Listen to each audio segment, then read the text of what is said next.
Казвам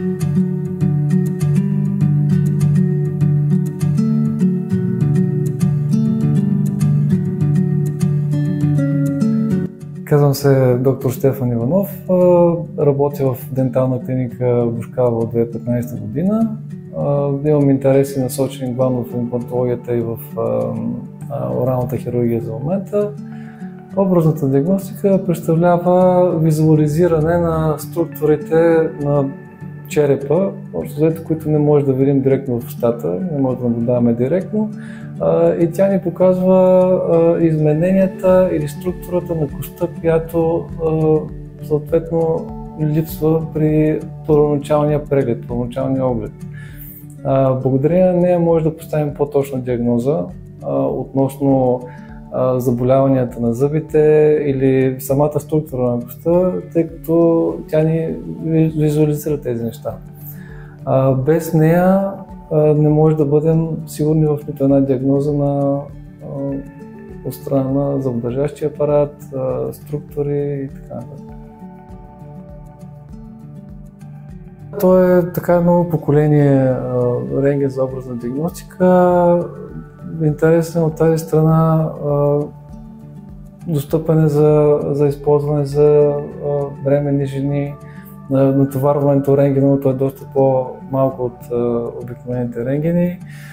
За деца достъпен е също и за хора с инвалидни, които са в инвалидни колички, за да може да когато се налага и при тях да използваме.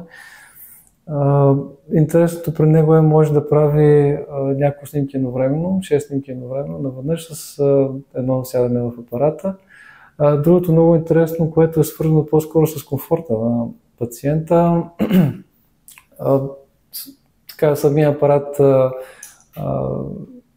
дава наставления и самото преживяване е свързано с едно музикално оформление, което дава допълнително спокойствие.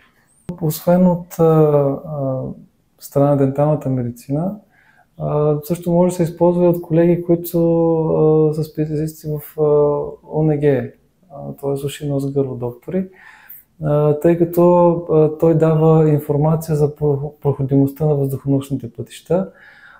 Допълнително в нашата сфера, както и в тяхната отново, може да правим снимки само на максиларни синуси.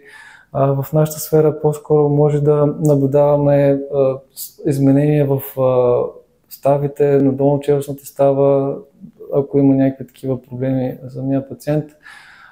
Може да измерваме плътността на костта при поставяне на импланти, това е много важно. Другото, което е дебелина, височина на самата кост, при 3D снимките най-вече, за да може да се планува правилно поставянето на такъв вид конструкции в последствие и да има по-така ясна прогноза за оцеляването им. Това е уредът Кюгел, който е за малките секторните снимки на зъбите.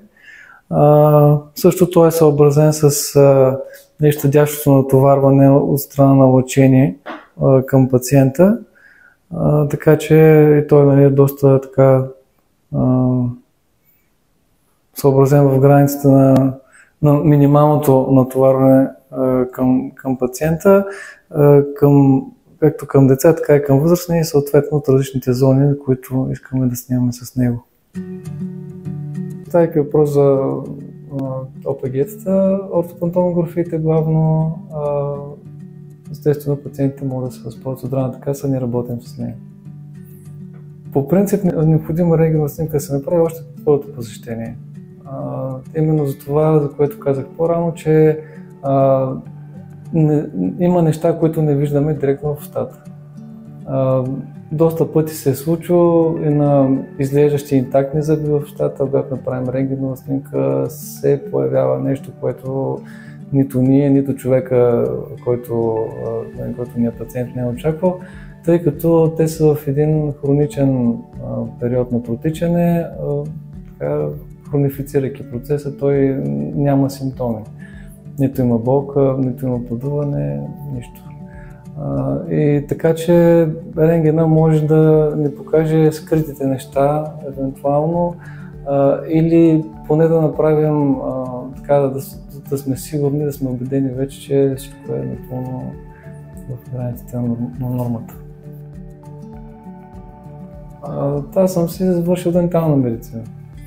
Така че не ми е тясна специалност рентгеновата диагностика, просто покрай апарата, който разполагам, нали, аз трябва да се запозная с нея. Всичко свързано с имплантите, предимството е, че възстановяват отделния зъб като самостоятелна единица. Тоест не е свързано това нещо с изпиляване на съседни здрави зъби. Ние работим в момента с израелската фирма AlphaBio. Главният специалист тук е доктор Трифонов, който ги поставя имплантите.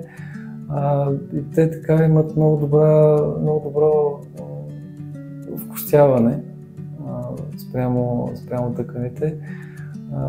И така самата система е предвидена за всяка вид ситуация. Така че и доста по-ограничени ситуации, примерно при по-малко наличие на коз и така нататък, самата система го позволява. Това е едно предимство.